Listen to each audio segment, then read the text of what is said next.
Hello guys, आज हम पढ़ेंगे एग्रीकल्चरल एक्सटेंशन, जिसे हम हिंदी में कृषि प्रसार या कृषि विस्तार भी कहते हैं।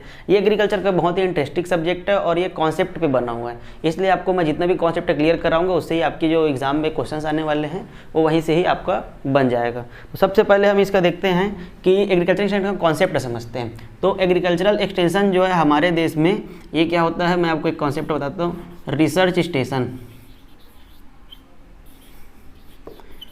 स्टेशन से हमको जानना है कहाँ, फार्मर्स फील्ड। तो ये है two way process. Research station में जो भी योजनाएं बन रही है, जो भी टेक्नोलॉजी डेवलप हो रहा है, उसको हमको कहाँ तक पहुँचाना है, फार्मर्स फील्ड तक। तो ये हमारा क्या है, टेक्नोलॉजी को हमको पहुँचाना है उनके तक। और उसके बाद फार्मर्स फील्ड में जो भी उनकी समस्याएं हैं, उनके जो लोकल लेवल पर, उनको हमको कहाँ तक पहुंचाना है, रिसर्च स्टेशन, ताकि वो जो टेक्नोलॉजी है उसमें कोई भी नया इंप्रूवमेंट किया जा सके। तो ये क्या हो गया, प्रॉब्लम। तो आपको कॉन्सेप्ट समझ आ गया होगा कि रिसर्च स्टेशन से फार्मर्स फील्ड तक हमको जो भी योजनाएं हैं, जो भी मैसेज है, उनको पहुंचाना है। और फार्मर्स फील्ड से प्रॉब्लम को हमको रिसर्च स्टेशन साइंटिस्ट तक पहुंचाना है, ताकि उसके विकास के लिए हमको कार्य कर सके।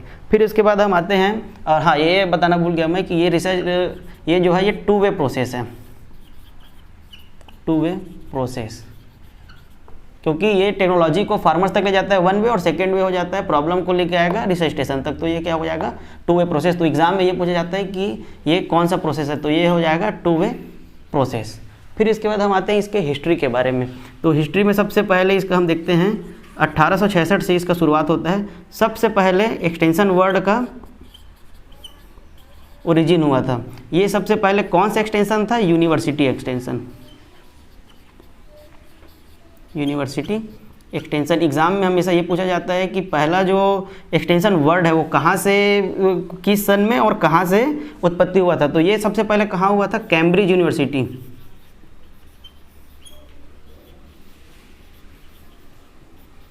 कैम्ब्रिज यूनिवर्सिटी कहाँ है, इंग्लैंड में। तो ये एग्जाम पॉइंट ऑफ व्यू से बहुत ही इंपॉर्टेंट है, इसको आप स्टार लगा लीजिए। 1866 में सबसे पहले एक्सटेंशन वर्ड का यूज़ किया गया था। किन्होंने किया था, उन्होंने, जेम्स स्टुअर्ट एक वैज्ञानिक हैं, जेम्स स्टुअर्ट।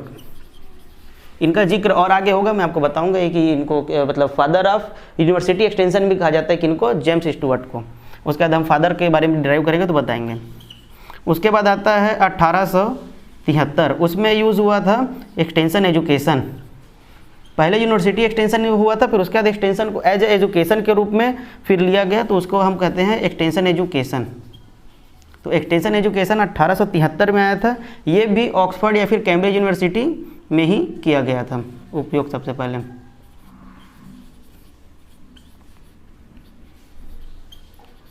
कैम्ब्रिज यूनिवर्सिटी में किया गया था। अब इसके देखते हैं हम फादर्स के बारे में। तो सबसे पहले होता है जेपी लिगन्स। जेपी लिगन्स, इनको क्या कहते हैं, फादर ऑफ एक्सटेंशन वर्ल्ड में, फादर ऑफ एक्सटेंशन। और हमारे देश में जो एक्सटेंशन के फादर हैं उनका नाम है डॉक्टर के.एन. सिंह, जो कि हमारे father of extension education in India.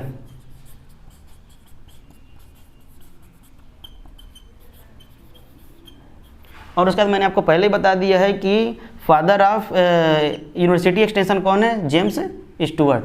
तो हमारे एग्जाम पॉइंट ऑफ व्यू से हम आपको बता दिए कि सबसे पहले रिसर्च स्टेशन से फार्मर्स फील्ड तक हमको इन्फॉर्मेशन पहुंचाना है, टेक्नोलॉजी को पहुंचाना है, और उनको वहाँ से प्रॉब्लम को वापस रिसर्च स्टेशन तक लाना है। तो ये हो गया टू वे प्रोसेस।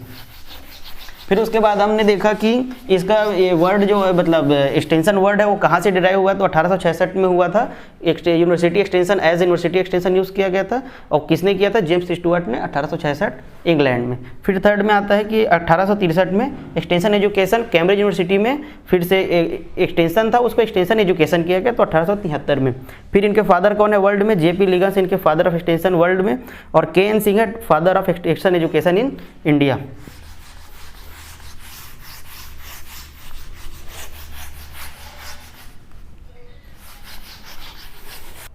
अब हिस्ट्री देखने के बाद हम देखेंगे एक्सटेंशन वर्ड डिराइव कहाँ से हुआ है। तो सबसे पहले जो है वो एक्सटेंशन वर्ड है, एक लैटिन वर्ड है। ये एग्जाम पॉइंट ऑफ व्यू से भी इंपॉर्टेंट है। तो ये कौन सा वर्ड है, लैटिन वर्ड। एक्सटेंशन, तो ये एक्सटेंशन दो शब्दों से बना है, एक्स मीन्स होता है आउट और टेंसियो मीन्स होता है, टेंसियो मीन्स होता है स्ट्रेचिंग। मैंने आपको पहले ही बताया है कि जो भी हमारी टेक्नोलॉजी है या फिर जो योजनाएं हैं उनको हमको कहाँ से फार्मर्स पे मतलब हमारे रिसर्च स्टेशन से उसको फैलाव करके हमको कहाँ तक ले जाना है, फार्मर्स फील्ड तक। तो इसका मीनिंग भी आपको पता चल गया कि ये दो शब्दों से मिलकर बना है और ये लैटिन वर्ड से बना है। तो ये आपका इंपॉर्टेंट है एग्जाम पॉइंट ऑफ व्यू से कि एक्सटेंशन वर्ड किससे बना है, तो वो एक लैटिन वर्ड है और इसका एक्स मीन्स होता है आउट, टेंसियो मीन्स होता है स्ट्रेचिंग। अब उसके बाद हम ये जानते हैं कि ये कौन सा साइंस है। साइंस दो प्रकार के होते हैं, आपको पता ही, आप सभी को पता ही होगा, बेसिक साइंस और एक होता है अप्लाइड साइंस। बेसिक साइंस में क्या होता है, जो भी हम जैसे नाइट्रोजन का उत्पत्ति है, नाइट्रोजन का जो उत्पत्ति हुआ तो आएगा बेसिक साइंस। इसमें फंडामेंटल्स होते हैं और लॉ एंड थ्योरी जितना भी हम अभी तक लॉ एंड थ्योरी जितना भी बना है वो आ जाएगा बेसिक साइंस में। अब उसके बाद हम देखेंगे कि अप्लाइड साइंस क्या होता है। तो जो भी बेसिक साइंस में जो उत्पत्ति हुआ है, जो ओरिजिन हुआ है, उसका हम ह्यूमन बीइंग के बेटरमेंट के लिए जो करते हैं, जैसे कि नाइट्रोजन, मैंने भी बताया आपको कि नाइट्रोजन की उत्पत्ति बेसिक साइंस में किया गया, तो उसको हम नाइट्रोजिनस फर्टिलाइजर बनाएंगे तो वो किस में आएगा, अप्लाइड साइंस में, क्योंकि हम उसको ह्यूमन बीइंग के लिए उसको उनके बेटरमेंट के लिए यूज़ कर रहे हैं। तो हमारा एक्सटेंशन एजुकेशन है वो किस में आएगा, एक extension education and agricultural extension, ये दोनों आएंगे अप्लाइड साइंस में। जैसे कि और एग्जांपल है, जैसे बेसिक साइंस में हमने जीन की उत्पत्ति हमने की किससे, बेसिक साइंस से। उसके बाद उसको हम ड्वार्फ वैरायटी बना रहे हैं या फिर नया कैरेक्टर डेवलप करना है तो वो किस में आ जाएगा, अप्लाइड साइंस में। तो हमारे एग्रीकल्चर एक्सटेंशन कौन सा साइंस है, अप्लाइड साइंस। और एक्सटेंशन वर्ड किससे लिया गया है, लैटिन वर्ड से, एक्स मीन आउट और टेंसियो मीन्स स्ट्रेचिंग। तो ये आपका एग्जाम पॉइंट ऑफ व्यू से ये भी इंपॉर्टेंट है। फिर उसके बाद एग्रीकल्चर एक्सटेंशन में आपको पहले बताया कि ये एक्सटेंशन एजुकेशन का एक टाइप है। तो हम देखते हैं कि एजुकेशन कौन से एजुकेशन के अंदर आता है। सबसे पहला होता है फॉर्मल एजुकेशन। फॉर्मल एजुकेशन में क्या होता है, फॉर्मल एजुकेशन में एक फिक्स सिलेबस होगा और ये हायरार्की मीन्स क्या होता है, एक क्रमबद्ध रूप से, क्रोनोलॉजिकल मीन्स समय के अनुसार होता है। जैसे हम सबसे पहले प्राइमरी स्कूल पढ़ते हैं, प्राइमरी के बाद हम हाई स्कूल पढ़ते हैं, हाई स्कूल के बाद हम कॉलेज में पढ़ने जाते हैं। तो फिक्स्ड सिलेबस होता है और ये एक प्रोफेशनल वे टाइप का होता है। फॉर्मल मतलब औपचारिक। तो फॉर्मल एजुकेशन में क्या आ गया, हायरार्की आ गया और क्रोनोलॉजिकल। और इसमें क्या होगा, सिलेबस होगा फिक्स्ड। फिर उसके बाद आता है फॉर्मल एजुकेशन के बाद भी एक होता है, वो होता है नॉन फॉर्मल, अनौपचारिक बोलते हैं इसको हम हिंदी में, और नॉन फॉर्मल एजुकेशन। तो नॉन फॉर्मल एजुकेशन में क्या होता है कि इसमें कोई भी फिक्स सिलेबस नहीं होगा, कोई भी अथॉरिटी नहीं होगा। इसमें हमारे जो लर्नर है, जैसे हम किसानों को जैसे हम पढ़ाना है हमको, तो उनको प्रौढ़ शिक्षा देंगे। एडल्ट एजुकेशन में आगे डील करूंगा। नॉन फॉर्मल में आएगा एडल्ट एजुकेशन, जिसको हम प्रौढ़ शिक्षा भी कहते हैं। तो ये इसमें क्या होता है, इसमें कोई सिलेबस नहीं होगा, ये होगा नो फिक्स सिलेबस। हमको जब मन करेगा अकॉर्डिंग टू उनके नीड के आधार पर, उनके इंटरेस्ट के आधार पर, कभी भी रात को भी पढ़ा सकते हैं, किसी भी दिन पढ़ा सकते हैं, कैसे भी पढ़ा सकते हैं। तो नॉन फॉर्मल एजुकेशन होगा। ये प्रौढ़ शिक्षा में नो फिक्स्ड सिलेबस है, लर्नर सेंटर्ड होगा। लर्नर जैसे हमारे किसान हैं तो उनके जो अकॉर्डिंग है, उनके शिक्षा के आधार पर हम उनको पढ़ाएंगे, तो हो जाएगा नॉन फॉर्मल एजुकेशन। फिर आता है इनफॉर्मल, निरौपचारी बोलते हैं इसको, निरौपचारी एजुकेशन। ये क्या होता है, हम डेली लाइफ एक्सपीरियंस करते हैं, जैसे लाइफ लॉन्ग प्रोसेस है हमारा। ये एक लाइफ लॉन्ग प्रोसेस होता है, जैसे हम बड़ों का आदर करना है, समाज में कैसे व्यवहार करना है, बड़ों से कैसे बात करना है, तो ये हम किस में सीखते हैं, इनफॉर्मल एजुकेशन। ये क्या है, लाइफ लॉन्ग प्रोसेस है, ये हमेशा ज़िंदगी भर चलते रहेगा। तो हमारी एग्जाम पॉइंट ऑफ व्यू से यहाँ पर सबसे इंपॉर्टेंट क्या है, नॉन फॉर्मल एजुकेशन। इसके एग्जाम्पल क्या क्या है, हमारे एग्रीकल्चरल एक्सटेंशन और हमारा एक्सटेंशन एजुकेशन है नॉन फॉर्मल है। ये लर्नर सेंटर्ड होता है, लर्नर जैसे हमारे किसान है, युवा है, उनके अकॉर्डिंग हमको उनको पढ़ाना है। और फॉर्मल एजुकेशन में क्या होता है, हायरार्की रहेगा, क्रोनोलॉजिकल ग्रेडेड रहेगा, और उसमें फिक्स सिलेबस रहेगा, अथॉरिटी रहेगा, उनको जो सब्जेक्ट मैटर है वही पढ़ाएगा, ऐसा रहता है। इसमें फिक्स रहता है, इसमें फिक्स नहीं रहता है। तो ये हो गया हमारा एग्जाम पॉइंट ऑफ व्यू से, हमारा एक्सटेंशन वर्ड है लैटिन वर्ड से बना हुआ है, और ये अप्लाइड साइंस है, और ये नॉन फॉर्मल एजुकेशन में आता है। फिर इसके बाद हम पढ़ेंगे टाइप्स ऑफ एजुकेशन हो गया। उसके बाद हम देखते हैं कि एग्रीकल्चरल एक्सटेंशन जो है वो कौन सा। अब हम देखेंगे एक्सटेंशन एजुकेशन क्या होता है। एक्सटेंशन एजुकेशन जो है वो हमारे देश में हमको किसानों का क्या करना है, विकास करना है, हमको डेवलप करना है, उनके में कैपेबिलिटी डेवलप करना है। तो ये क्या होता है, एक्सटेंशन एजुकेशन एक क्या है, प्रोसेस है। प्रोसेस है, क्या करना है हमको, किसानों को जो भी समस्याएं आती हैं उनके लोकल लेवल पर, उनको हमको क्या करना है, उनको ठीक उनके ही लेवल पर उनको एक क्षमता का विकास करना है। हम उनके कैपेबिलिटी को वो करना है, कैपेबिलिटी किसका करना है, फार्मर्स का जो है वो उसको कैपेबिलिटी को हमको आगे बढ़ाना है। क्योंकि वो जैसे नया वैरायटी जैसे कोई भी आता है तो वो उनके में कैपेबल नहीं रहते हैं, वो ज़्यादा महंगा रहता है और पैकेज एंड प्रैक्टिसेस ज़्यादा कॉम्प्लेक्स रहता है। इसलिए हमको क्या करना है, उसको एक्सटेंशन एजुकेशन के माध्यम से उनको समझाना है कि नहीं ये आपके बेनिफिट रहेगा, समय की बचत करेगा। तो ये क्या हो जाएगा, एक्सटेंशन एजुकेशन क्या है, एक प्रोसेस है। क्या करने का प्रोसेस है, कैपेबिलिटी बनाना है, उनको क्षमता का विकास करने किसके में, फार्मर्स के में, उनके लोकल प्रॉब्लम के बेस पर। फिर उसके बाद हम आते हैं एक्सटेंशन एजुकेशन जो होता है उसका ऑब्जेक्टिव क्या है। इसके 3 ऑब्जेक्टिव है मुख्य तरह से। एक होता है सोशियली डेवलपमेंट।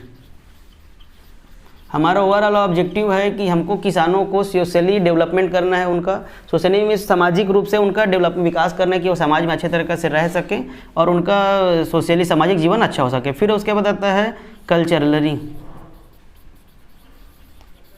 डेवलपमेंट।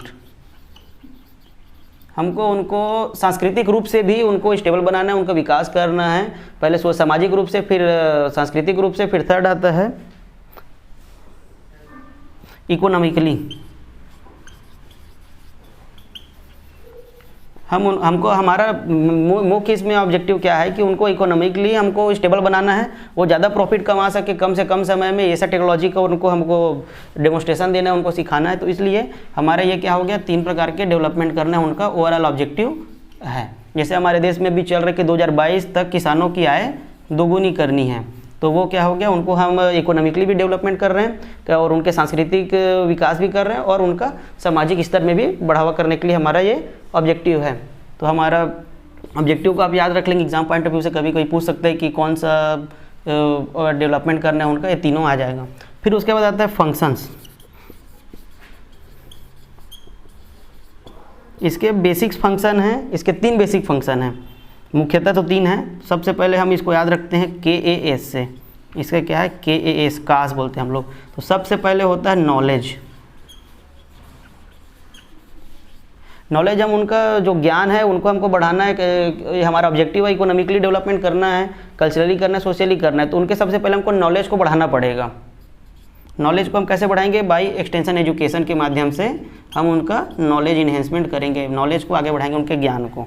तो ज्ञान जो है वो, जैसे मैं आपको एग्जांपल देना चाहूँगा कि नॉलेज जो है, जैसे ट्रैक्टर होता है, ट्रैक्टर में गियर्स होते हैं, उनको ऐसे चलाया जाता है, ये सिर्फ पता है उनको कि एक ट्रैक्टर होता है। फिर उसके बाद नॉलेज रखने से कुछ नहीं होता, फिर उसके बाद आएगा स्किल, कैसे ट्रैक्टर को चलाया जाता है, ये हम किस में सिखाएंगे उनको, उनके स्किल में। तो स्किल को भी हमको इम्प्रूवमेंट करना है।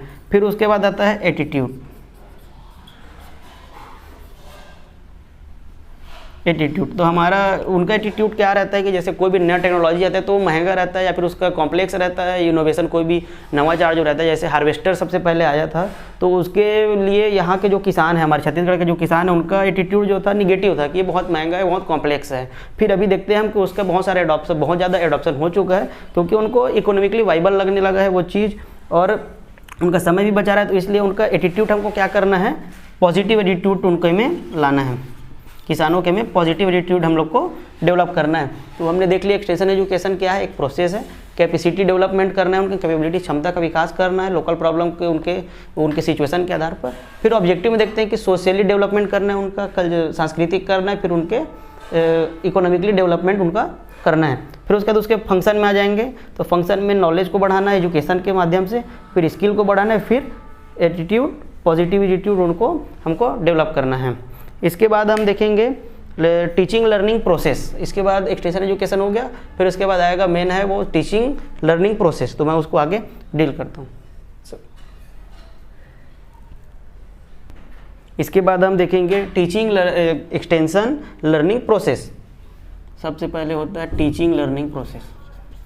क्योंकि हमको किसानों को टीचिंग और लर्निंग के द्वारा ही उनको हमारे किसानों को डिजायरेबल चेंज करना जो हमारा ऑब्जेक्टिव है वो फुलफिल करने के लिए। तो टीचिंग लर्निंग प्रोसेस इसको किसने दिया था? जेपी लिगन्स, जो हमारे क्या हैं फादर ऑफ एक्सटेंशन है वर्ल्ड के। तो उन्होंने दिया, कब दिया था? जेपी लिगन्स ने दिया था इसको 1961 में। 1961 में किन्होंने दिया था? तो ये एग्जाम पॉइंट ऑफ व्यू से हमारा इंपॉर्टेंट है। टीचिंग लर्निंग प्रोसेस को किसने दिया था? डॉक्टर जेपी लिगन्स ने। तो ये क्या होता है देखिए, अब सबसे पहले देखते हैं टीचिंग क्या होता है।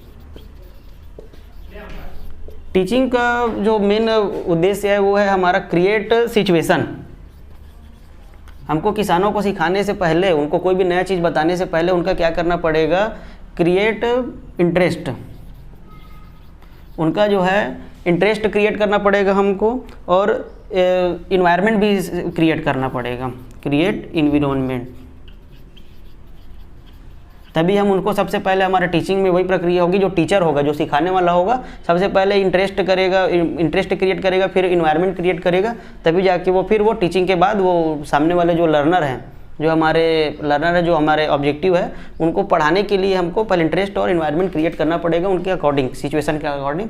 फिर उसके बाद आएगा टीचिंग के बाद आएगा लर्निंग। माफ करिए, यहाँ पर हम बोलते हैं टीचिंग जो है एक क्या है? प्रोसेस है। प्रोसेस है, किस चीज़ का प्रोसेस है?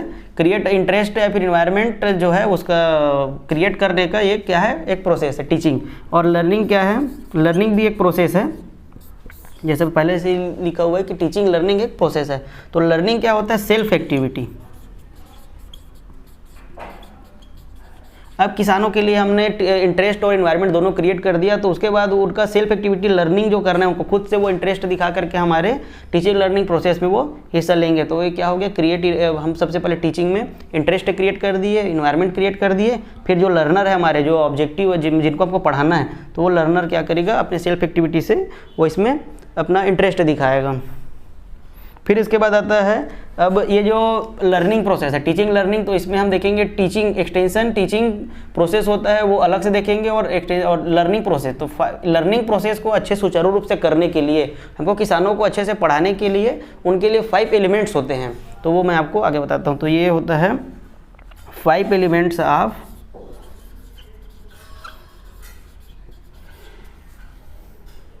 Effective learning. मतलब जो हमारा जो लर्निंग प्रोसेस है उसको इफेक्टिव करने के लिए हमको 5 एलिमेंट की आवश्यकता पड़ती है। अगर ये 5 एलिमेंट जो है वो अगर सही से काम करेंगे तो हमारा लर्निंग जो है वो इफेक्टिव होगा। अगर एक भी उसमें का एलिमेंट जो है कम या ज़्यादा, या फिर कोई अच्छे से काम नहीं कर रहा है, तो वो क्या हो जाएगा? हमारा इफेक्टिव नहीं हो जाएगा। तो इसको किसने दिया था? 1961 में जेपी लिगन्स जी ने ही दिया था। जेपी लिगन्स जी ने क्या क्या दिया है? क्योंकि हमारे फादर ऑफ एक्सटेंशन हैं, तो इसलिए इन्होंने सबसे ज़्यादा योगदान इनका एक्सटेंशन में, इन्हीं का इसलिए इनको फादर कहा जाता है। तो जेपी लिगन्स जी ने 5 एलिमेंट ऑफ इफेक्टिव लर्निंग भी दिया है, टीचिंग लर्निंग प्रोसेस भी दिया है उन्होंने। तो मैं आगे आपको इसके 5 एलिमेंट्स के बारे में बताता हूँ। सबसे पहले क्या होगा? लर्नर, पहला एलिमेंट हमारा, क्योंकि हमको किसको पढ़ाना? लर्नर हमारे कोई भी हो सकते हैं, जैसे हमारे किसान हो सकते हैं, या कोई युवा हो सकता है, या जो कृषक महिलाएं हैं वो हो सकते हैं। तो लर्नर हमारे क्या हो गए? सेंटर पार्ट हो गए, क्योंकि हमको टीचिंग लर्निंग प्रोसेस में टीच किनको करना है? लर्नर को। तो सेंटर पार्ट, ये हो गया पहला एलिमेंट। फिर दूसरा क्या होगा? लर्नर को पढ़ाने के लिए हमको किसकी आवश्यकता पड़ेगी? टीचर की, जो उसको पढ़ाने वाला होगा। तो टीचर सेकंड एलिमेंट हो गया। तो इनको टीचर के पास क्या होना चाहिए? उनको सब चीज़ें, मतलब वो सब्जेक्ट के स्पेशलिस्ट होना चाहिए, और उसके बाद उसका क्रेडिबल भी अच्छा होना चाहिए कि उनके पर विश्वसनीयता कैसी है लर्नर की, कि हाँ ये पढ़ा सकते हैं, वो उस सब्जेक्ट के मास्टर हैं या उनके टीचर हैं। फिर उसके बाद थर्ड में आएगा सब्जेक्ट मैटर।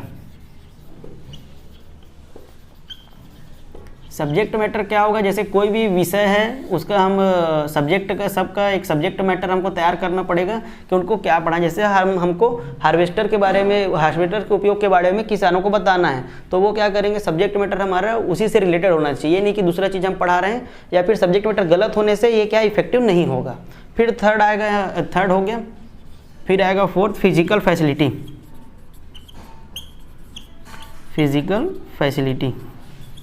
फिजिकल फैसिलिटी में क्या होगा कि जैसे मैं एग्जांपल देता हूँ कि आप लर्नर हैं, और मैं आपको टीच कर रहा हूँ, मेरे पास सब्जेक्ट मैटर है एग्रीकल्चर एक्सटेंशन। तो ये फिजिकल फैसिलिटी क्या होगा जी, मैं एक बंद कमरे में जहाँ लाइट की सुविधा है, पंखे की सुविधा है, वहाँ पढ़ा रहा हूँ, फेवरेबल यहाँ पर कंडीशन एनवायरनमेंट है। तो फिजिकल फैसिलिटी क्या हो जाएगा कि वहाँ रूम है कि कैसा है। जैसे गाँव में हम लोग ज़्यादातर देखते हैं, तो गाँव में जो इंस्टीट्यूशन होते हैं जैसे ग्राम पंचायत है, जनपद पंचायत का ऑफिस है, या फिर और उनके कोई भी इंस्टीट्यूशन हो गया, समाज का कोई भी बिल्डिंग होता है। तो फिजिकल फैसिलिटी अगर अच्छे से रहेगा तो हम उसको इफेक्टिव पढ़ा सकते हैं। अगर फिजिकल फैसिलिटी मान लो छत नहीं है हमारे पास, तो छत नहीं होने से हम बारिश में और गर्मी में क्या पढ़ा सकते हैं, तो ये इफेक्टिव नहीं होगा। फिर आएगा फिफ्थ एलिमेंट है teaching ads.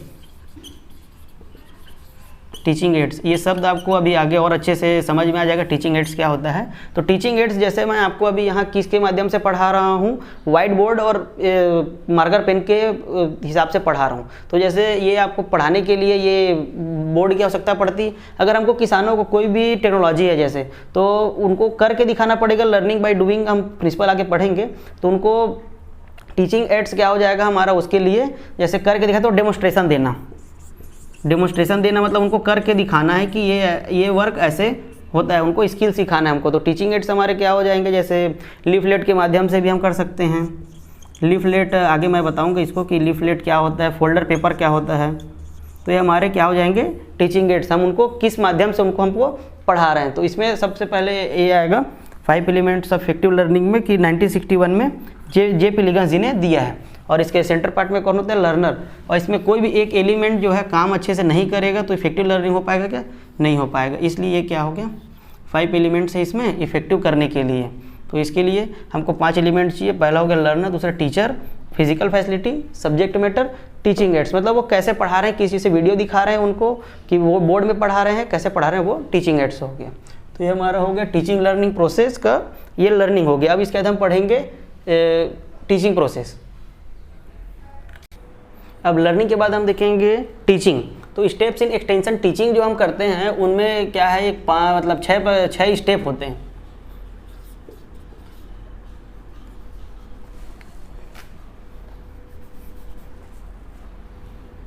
Steps in extension teaching,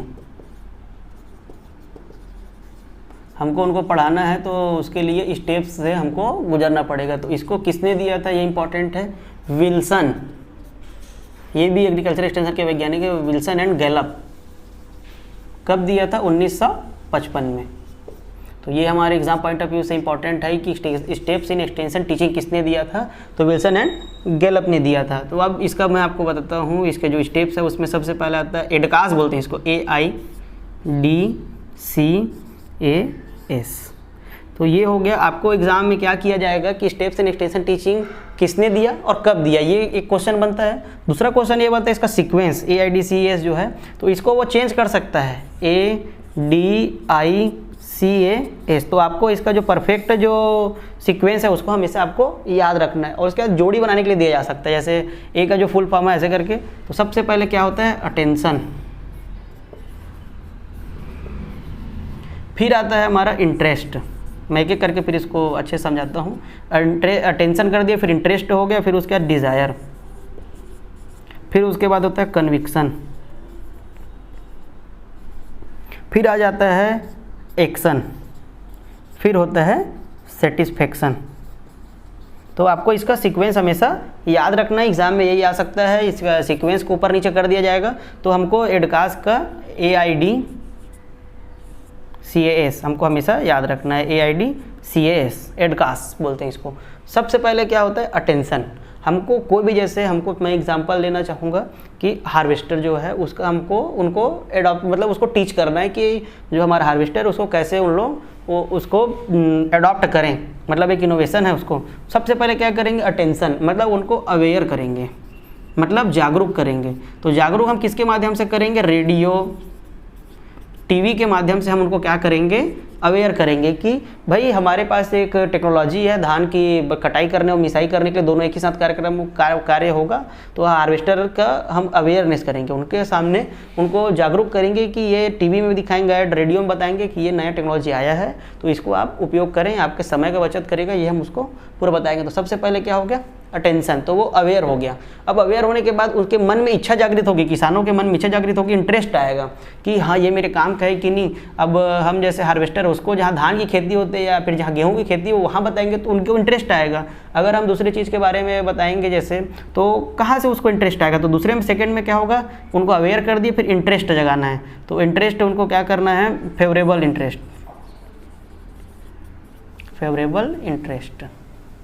तो इंटरेस्ट उनके में हमको क्या करना है, इंटरेस्ट जागृत करना है। तो वो कैसे होगा, उनको हमको डेमोस्ट्रेशन दिखाना पड़ेगा थोड़ा सा, या फिर उसके वीडियो दिखाना पड़ेगा कि कैसे काम करता है। तो वो धीरे से एडिशनल इन्फॉर्मेशन देना पड़ेगा हमको। इंटरेस्ट जगाने के लिए क्या करना पड़ेगा, एडिशनल इन्फो देंगे हम लोग। तो इंटरेस्ट उनमें जागृत हो गया। फिर उसके बाद हो जाएगा ये इंटरेस्ट मीन्स उनका रुचि लाना है हमको, रुचि आएगा। फिर उसके बाद क्या होगा, इच्छा, डिज़ायर, डिज़ायर को हिंदी में कहते हैं इच्छा।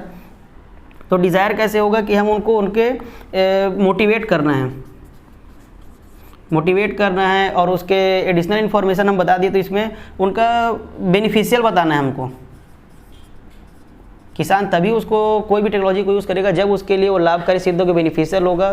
तो हमको क्या करना है, टेक्नोलॉजी के बारे में मोटिवेट करना है, उनको बेनिफिशियल इन्फॉर्मेशन देना है। तब वो जाके इंटरेस्ट के बाद उनको इच्छा आएगी। तब उसके बाद हम आ जाएंगे कन्विक्शन में। कन्विक्शन को एग्ज़ाम में पूछा जाता है, ये होता है कन्विक्शन को क्या बोलते हैं, तो ये होता है stage of strong persuasion. Strong persuasion,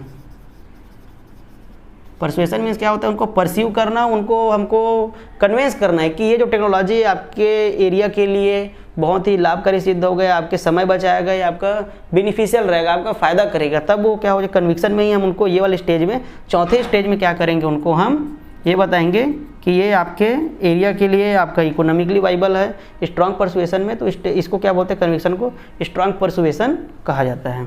ये आपको याद रखना एग्जाम पॉइंट ऑफ व्यू से। तो हम कन्विक्शन कैसे करेंगे, वहाँ उनके यहाँ डेमो देंगे, डेमो करके दिखाएंगे हम कि वीडियो के माध्यम से डेमोस्ट्रेशन देंगे कि ये कैसे काम करता है और इसके क्या क्या फ़ायदे हैं, क्या समय बचाएगा, उसके पूरे इन्फॉर्मेशन उनको कन्वेंस करना है कि ये टेक्नोलॉजी को आपको यूज़ करना है करके। फिर उसके बाद होता है एक्शन। अब क्या करेगा, किसान कन्विक्शन भी हो गया, समझ गया कि हम ये टेक्नोलॉजी के अडाप्ट करना है। तो एक्शन, तो छोटे से स्मॉल स्केल में हमको उसको, ये जैसे किसी गांव में दिखाना है तो एक गांव में एक खेत में जा करके हम उसको स्मॉल स्केल्स में उसको करके दिखा दिए, डेमोस्ट्रेशन, लाइव डेमोस्ट्रेशन दे दिए। क्या डेमोस्ट्रेशन दे दिए, लाइव डेमोस्ट्रेशन उनको दिखा दिए कि ये कैसे काम करता है। एक्शन लेगा, फिर उसके बाद होगा लास्ट में एंड प्रोडक्ट। मतलब क्या होता है, कोई भी प्रोग्राम होता है या फिर कोई भी टेक्नोलॉजी होता है तो लास्ट में क्या होता है कि सेटिस्फेक्शन। तो ये हो गया एंड प्रोडक्ट बोलते हैं इसको। क्या बोलते हैं, एंड प्रोडक्ट। लास्ट में हमको क्या होना चाहिए, ऐसा टेक्नोलॉजी के बारे में हमको बताना है। तो लास्ट में हमारे जितने भी एक्सटेंशन का टीचिंग जो स्टेप्स हमने लिया है तो लास्ट में सेटिस्फेक्शन होना चाहिए। तो किसानों को लास्ट में हमारे एक्सटेंशन के प्रोग्राम से या फिर कोई इनोवेशन से उनको सेटिस्फेक्शन मिलेगी एक्शन को देख करके। स्मॉल स्केल में देखेगा तो उनको फेवरेबल लगेगा, तो वो क्या करेगा, सेटिस्फाई होकर के उसको आगे अडॉप्ट करना चाहेगा कि नहीं करना चाहेगा, रिजेक्ट करना चाहेगा, वो क्या हो जाएगा, सेटिस्फेक्शन में बताएगा। तो इसमें इंपॉर्टेंट क्या था, स्टेप्स इन एक्सटेंशन टीचिंग में दिया किसने इसको, विल्सन एंड गलप ने 1955 में दिया है इसको। और उसके बाद होता है इसमें एडकास्ट। तो ये सीक्वेंस जो है AIDCAS, ये आपको पूछा जाएगा एग्जाम में। और उसके बाद या फिर सही जोड़ी बनाने के लिए दिया जा सकता है कि एक ये कौन सा ऐसे करके, तो आपको सीक्वेंस याद रखना है। ये सीक्वेंस में ऊपर नीचे करते हैं एग्ज़ाम में, और उसके बाद ये लाइन से आपको याद रखना है। और कन्विक्शन जो है उसको स्ट्रॉन्ग परसुएशन का स्टेज बोलते हैं। तो आपको ये हमेशा याद रखना है कि कन्विक्शन को कौन से स्टेज को स्ट्रॉन्ग परसुएशन कहते हैं। फिर इसके बाद हम आएंगे स्टेप्स इन एक्सटेंशन टीचिंग के बाद आ जाएंगे हम लोग एक्सटेंशन एजुकेशनल प्रोसेस में आ जाएंगे। एक्सटेंशन एजुकेशनल, मैंने आपको पहले ही बताया कि एक्सटेंशन एजुकेशन एक क्या है, प्रोसेस है। तो एक्सटेंशन एजुकेशनल प्रोसेस को किसने दिया था और कब दिया था, ये भी एक क्वेश्चन बनता है। तो इसको दिया था हमारे जो एक्सटेंशन के फादर है JP लिगन्स जी ने ही इसको दिया था। कब दिया था, 1967 में। 1967 में JP लिगन्स जी ने दिया था। और इसमें क्या इंपॉर्टेंट है, यह एक साइक्लिक प्रोसेस है। साइक्लिक प्रोसेस है, एग्जाम में पूछता है साइक्लिक प्रोसेस कौन सा होता है, एक्सटेंशन एजुकेशनल प्रोसेस है या फिर स्टेप्स इन एक्सटेंशन टीचिंग। तो आपको कंफ्यूज नहीं होना है वहाँ पर। एक्सटेंशन एजुकेशनल जो प्रोसेस है वो एक साइक्लिक प्रोसेस है, और ये साइक्लिक नहीं है, ये स्टेप्स हैं, ये मतलब एक क्रम है ये, और ये क्या है, साइक्लिक प्रोसेस। तो इसमें क्या होता है इसमें होता है 5 एलिमेंट SOTER। तो इसमें भी ये जो सोटर जो लिखा हुआ है इसका भी सीक्वेंस को लोग चेंज कर सकते हैं एग्जाम में, तो इसलिए आपको सोटर का सीक्वेंस आपको हमेशा याद रखना है। और ये साइक्लिक प्रोसेस है, ये जो है यहाँ से चालू करके ऐसे होता है। इसमें कितने हो गए 5 एलिमेंट्स।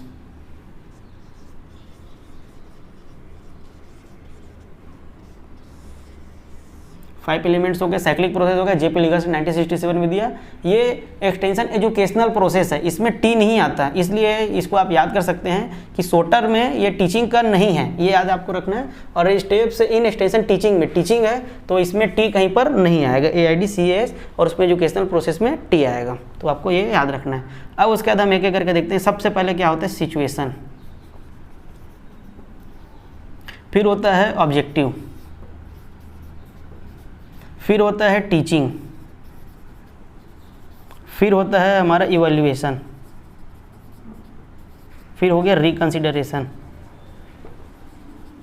तो आपको इसका सीक्वेंस याद रखना है कि सीक्वेंस क्या होता है, साइक्लिक प्रोसेस याद रखना है, कब किसने दिया था याद रखना है। सबसे पहले हमको जैसे किसी को एजुकेट करना है, किसानों को करना है, मैंने आपको पहले बताया किसानों को, युवाओं को या महिलाओं को, जो कि हमारे जो ग्रामीण अर्थव्यवस्था में तीनों का अहम योगदान होता है, इसलिए हमको उनका विकास करना है। तो उसको किसके माध्यम से करेंगे, एजुकेशन के माध्यम से ही हम उनका विकास, समग्र विकास कर सकते हैं। तो सबसे पहले सिचुएशन को क्या करेंगे, हम देखेंगे वहाँ की व्हाट इज सिचुएशन, वहाँ के लोकल प्रॉब्लम क्या है, उसके आधार पर ही हमको कोई भी एजुकेशन का जो है प्रोसेस चालू करने से पहले हमको ये देखना पड़ेगा सिचुएशन।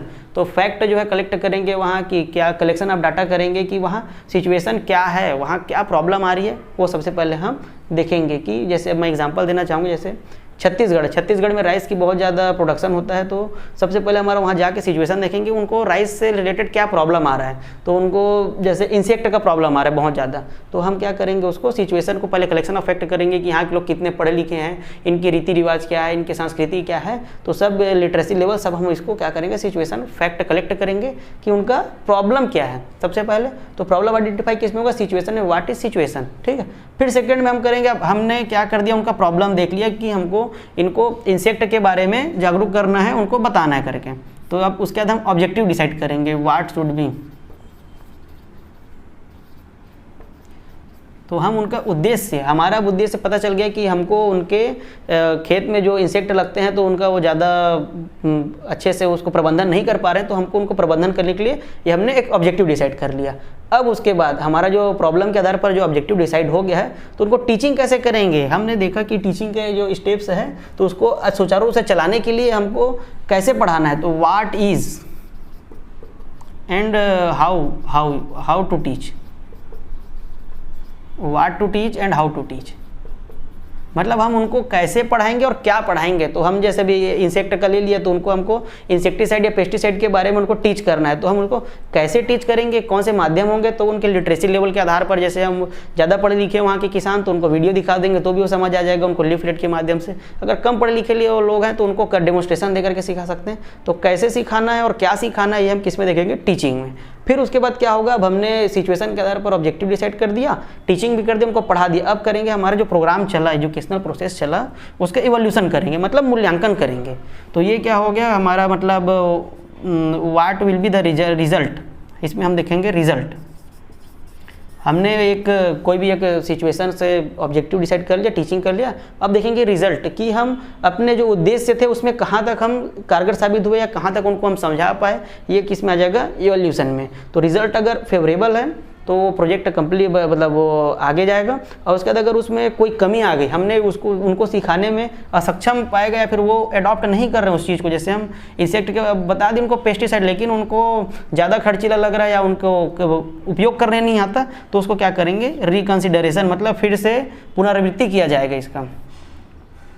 जो भी मतलब कमी रहेगी उसके लिए हम लोग इसको कमी को ध्यान में रखते हुए रिकंसिडर करेंगे, फिर से उसको प्रोसेस को चलाएंगे। तो ये क्या हो जाएगा, एक साइक्लिक प्रोसेस, सिचुएशन से लेकर के रिकंसिडरेशन। मतलब अगर कोई गलती रह गई तो उसमें क्या करेंगे, इसको नया, मतलब हम नया रूप देंगे। तो हमारा जो एक एक्सटेंशन एजुकेशनल प्रोसेस हो गया, और स्टेप्स इन एक्सटेंशन टीचिंग। इसके बाद हम पढ़ेंगे एक्सटेंशन का प्रिंसिपल्स होते हैं, सभी विषय में एक प्रिंसिपल होता है, तो इसमें हमारे एक्सटेंशन में 11 प्रिंसिपल है जो कि एग्जाम पॉइंट ऑफ व्यू से इंपॉर्टेंट है, तो इसके बाद हम पढ़ेंगे। इसके बाद हमारा नेक्स्ट टॉपिक है प्रिंसिपल्स ऑफ एक्सटेंशन। इसके मैंने आपको पहले ही बताया कि कोई भी सब्जेक्ट होता है उसके सिद्धांत होते हैं, उनके प्रिंसिपल्स होते हैं। तो हमारे एक्सटेंशन में कितने हैं, टोटल 11 है। कितने हैं, 11। तो ये आपको एग्जाम में पूछ सकते हैं कि प्रिंसिपल्स ऑफ एक्सटेंशन कितने हैं, 11। और ये जो सीक्वेंस है वो बहुत ही इसका सीक्वेंस में इसको याद करना पड़ता है। फर्स्ट आता है principles of interest and need.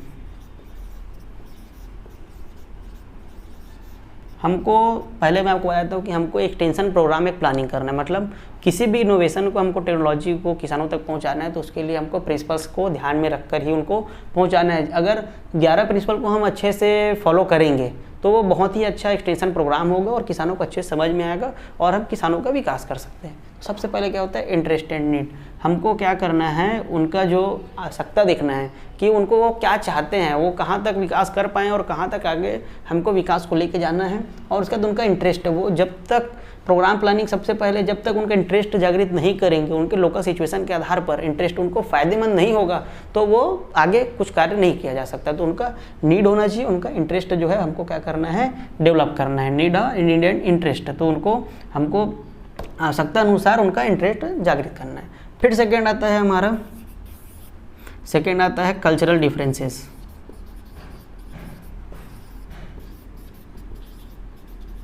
Cultural difference में क्या होता है, जैसे हमारा एक्सटेंशन एजेंट है, एक्सटेंशन एजेंट जैसे हमारे आरईओ हो गए या फिर कोई भी अधिकारी हो गए, एक्सटेंशन एजेंट, और हमारे जो हैं लोकल पीपल या फिर हमारे हो गए फार्मर्स। तो हमको क्या करना है कि किसी भी आप गांव में जाएंगे, किसी भी क्षेत्र में, हमारे देश पे बहुत सारी वेरिएबिलिटी बहुत ज़्यादा पाई जाती है, कल्चर मतलब कल्चरली भी सोशली भी। तो वहाँ का लिटरेसी लेवल क्या है और एक्सटेंशन एजेंट वाले जो हमारे गए वो किस बैकग्राउंड से आते हैं, उनका कल्चरल क्या है, मतलब उनका सांस्कृतिक कैसे है, परिवेश है, उनके वे ऑफ लाइफ क्या है, स्टाइल क्या है, और उनके कस्टम मतलब उनके रीति रिवाज क्या है। तो उनको हमको दोनों को देखना है कि कल्चरल डिफरेंस कितना ज़्यादा है। अगर ये कम रहेगा तो हमारा एक्सटेंशन प्रोग्राम जो है वो अच्छे से चल पाएगा। तो हमारा कल्चरल डिफरेंस में क्या होगा, एक्सटेंशन एजेंट और इनके बीच में जो कल्चरल डिफरेंस है वो कम होना चाहिए। हमको उनके अकॉर्डिंग किसानों के जहाँ एरिया में जहाँ गांव में रह रहे हैं उनके अकॉर्डिंग हमको प्रोग्राम को प्लान करना है। फिर थर्ड आता है grass root principle. Grass root principle, तो ये क्या होता है, लोकल सिचुएशन हम उनका देखेंगे, लोकल सिचुएशन या local problem. Local situation local problem के आधार पर ही हमको कोई भी प्रोग्राम को प्लान करना है। तो ग्रास रूट प्रिंसिपल जो है ये हमारा इंपॉर्टेंट है, आप इसको स्टार लगा लीजिए। ग्रास रूट प्रिंसिपल एक बार एसीडीओ 2017 में ये क्वेश्चन पूछा गया था कि लोकल सिचुएशन वाला कौन सा ऐसा सिद्धांत है जो कि लोकल सिचुएशन लोकल प्रॉब्लम पे कार्य करता है, तो वो कौन सा है, ग्रास रूट प्रिंसिपल है। ये हो गए हमारे 3। अब उसके बाद फोर्थ आ जाता है indigenous knowledge. Indigenous knowledge, indigenous knowledge आपको पता होगा कि किसान जो खेती करते हैं वो उनकी पीढ़ी दर पीढ़ी उनके पूर्वज से ही उनको मतलब खेती करने का वो अपने पूर्वज से ही सीखे रहते हैं। तो हमको क्या करना है, उनके इंडिजीनियस नॉलेज को ध्यान में रखना है कि वो कैसा खेती कर रहे हैं, और वो आउटडेटेड हो जाया रहता है, उनका पुराने रूढ़िवादी के आधार पर वो कर रहे हैं, पुराने अपने पूर्वज को देख करके कर रहे हैं, तो वो भी पुराने ट्रेडिशनली मेथड को यूज़ कर रहे हैं। तो हमको क्या करना है, उनके इंडिजीनियस नॉलेज को ध्यान में रखते हुए ऐसा प्रोग्राम प्लान करना है जो अप टू डेट हो और जो उनके इंडिजीनियस नॉलेज को भी अफेक्ट ना करे और उनका फ़ायदा लेते हुए हमको उनको करना है। तो जैसे राइस का खेती कर रहे हैं वहाँ, तो इंडिजीनियस नॉलेज उनका राइस का पुराना हो गया होगा, वो ज़्यादा मतलब उसमें टेक्नोलॉजी का यूज़ नहीं करते हैं, तो उनको हमको एडवांसमेंट करना है। तो ये हो गया indigenous knowledge.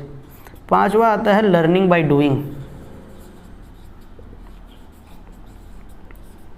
Learning by doing principle में क्या होता है, हमको उनको करके सिखाना है।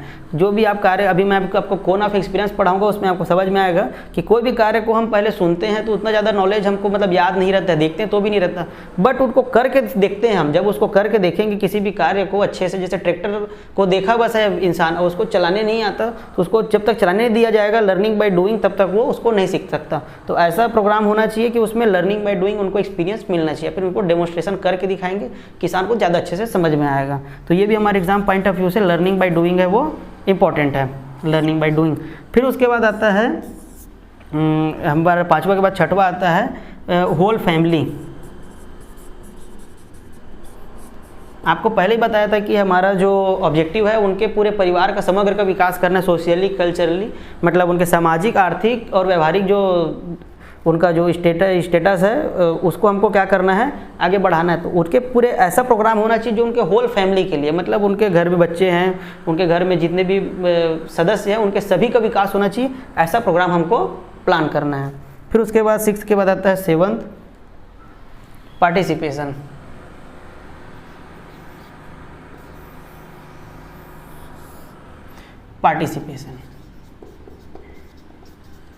हम जिनके लिए प्रोग्राम प्लान कर रहे हैं, जिनको हमको सिखाना है, जैसे हमारे किसान हैं, हमको किसान को किसी चीज़ को समझाना है, तो उनका पार्टिसिपेशन होना बहुत ज़रूरी है। और कौन सा पार्टिसिपेशन होना चाहिए, एक्टिव पार्टिसिपेशन, मतलब वो सक्रिय रूप से उसमें भूमिका अदा करे, ऐसा प्रोग्राम होना चाहिए। उनको भी इंटरेस्ट और नीड के आधार पर हमने तो किया, तो उनको पार्टिसिपेशन भी करना है। जैसे हम कोई ट्रेनिंग दे रहे हैं तो उनका पार्टिसिपेशन होना बहुत ज़रूरी है। तो इसलिए 7th प्रिंसिपल क्या है, पार्टिसिपेशन। उसके बाद आता है लीडरशिप। आप सभी को पता होगा कि गांव में हमने जब से पंचायती राज आया तब से सरपंच, उप सरपंच, ये सब जितने भी हैं वो लोग लीडर होते हैं। तो उनका बात हमारे जो किसान भाई है वो लोग अच्छे से मानते हैं, और अपने क्षेत्र के व्यक्ति का जिनके साथ उनको क्रेडिबिलिटी होती है, मतलब विश्वसनीयता, उन्हीं की बात को ज़्यादातर मानते हैं। इसलिए हमको लीडरशिप डेवलप करना है, वहाँ किसानों में लीडरशिप डेवलप करना है, और उनके लीडरशिप का हमको यूज़ करना है बेटरमेंट के लिए। तो वो क्या हो गया, लीडरशिप, उनके लीडरशिप जागृत भी करना है और उनको हमको बताना है, लीडर ही उनको अच्छे से कन्विंस कर पाते हैं। फिर आता है एडाप्टिबिलिटी।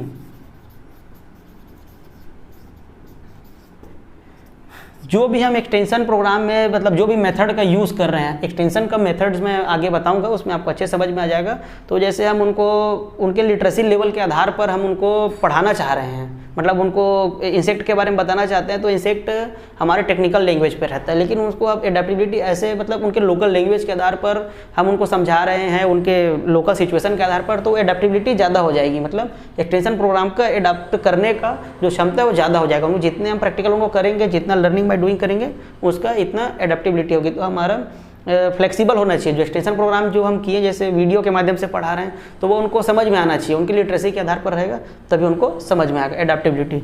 फिर उसके बाद आता है 10वां इवैल्यूएशन।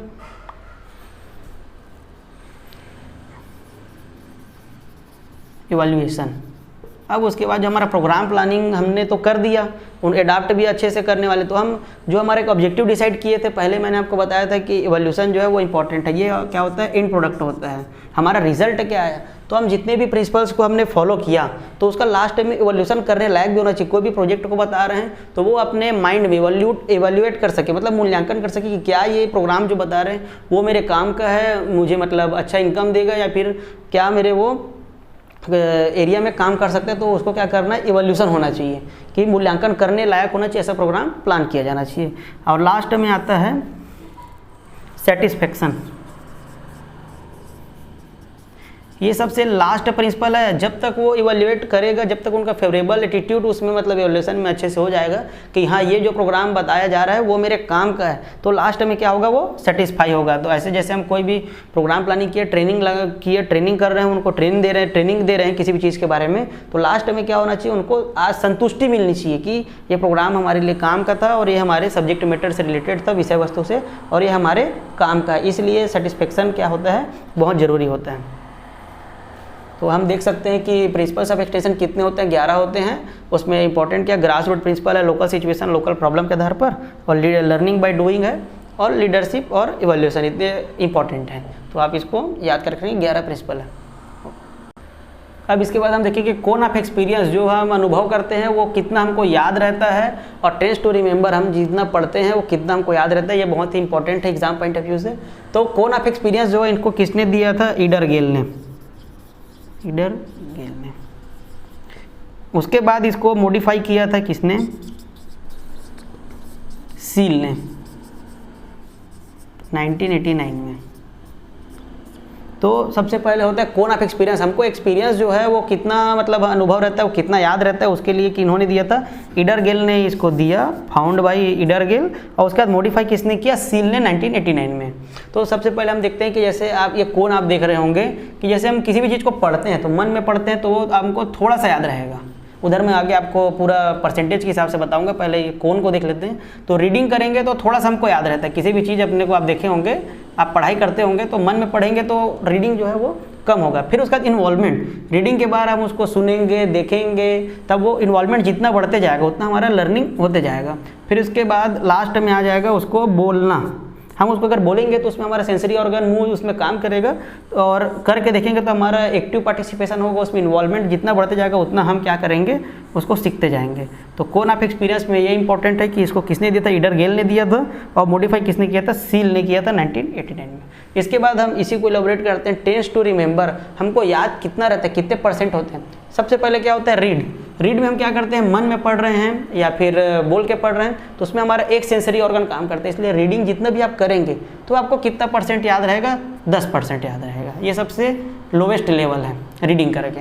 फिर उसके बाद हम उसको कहीं सुने रहेंगे, जैसे हमने पेपर में पढ़ा तो हमको 10% याद रहा। अब उसके बाद किसी के साथ चर्चा कर रहे हैं तो उन्होंने बताया कि ये एक कोई भी रियल थिंग है करके, तो जैसे हमने सबसे पहले किसी भी चीज़ को पढ़ा, उसके बाद हम आएंगे उसको सुनेंगे तो हमारा एक कान भी सेंसरी ऑर्गन काम करने लगा, तो कितना % हो जाएगा? 20% हमको याद हो जाएगा। अब उसके बाद हम बोलेंगे और उसको सुनेंगे तो दोनों को मिला करके कितना हो जाएगा? अगर उसको देख लिए हमने, मतलब जैसे कोई भी नया टेक्नोलॉजी है, जैसे रीपर है, उसका हम देखते हैं कि धान के काटने का रीपर है, तो पहले हमने उसको पुस्तक में पढ़ा कि रीपर होता है, फिर उसके बाद उसको सुने किसी के मुंह से कि हाँ ये काम ऐसे ऐसे करता करके, फिर उसका हम देखेंगे तो दोनों को हम जोड़ देंगे तो कितना हो जाएगा? 30% हमको याद हो जाएगा। फिर उसके बाद हम उसको सी भी कर ली, हियर भी कर ली, तो दोनों को फिर जोड़ेंगे हम, किसको? सुन रहे हैं उसको और देख रहे हैं उसको, दोनों को हम फिर ऐड कर देंगे तो कितना % हो जाएगा? 50%, क्योंकि हम उसको आंख से देख भी रहे हैं, कान से सुन भी रहे हैं, और उसमें इन्वॉल्वमेंट हमारा बढ़ते जा रहा है, तो अब उसके बाद कितना % होगा? 50%।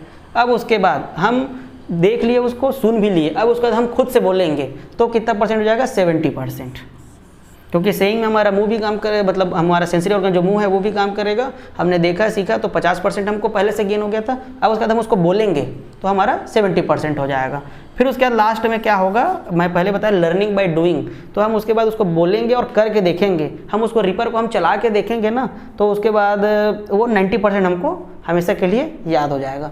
तो ये टेंस टू रिमेंबर आपको याद रखना पड़ता है, एग्जाम पॉइंट ऑफ व्यू से आता है कि देख करके हमको कितना % याद रहता है और उसको करके देखते हैं तब हमको कितना % याद रहता है। इसमें ये इंपॉर्टेंट है, जितना इन्वॉल्वमेंट बढ़ते जाएगा उतना हम सीखते जाएंगे। और कोन ऑफ एक्सपीरियंस को ईडरगेल ने दिया था, मॉडिफाई किया था सील ने, ये होता है। आज के लिए सिर्फ हम एक्सटेंशन एजुकेशन में इतना ही पढ़ेंगे, अगला क्लास हम कम्युनिकेशन के ऊपर रखेंगे। धन्यवाद।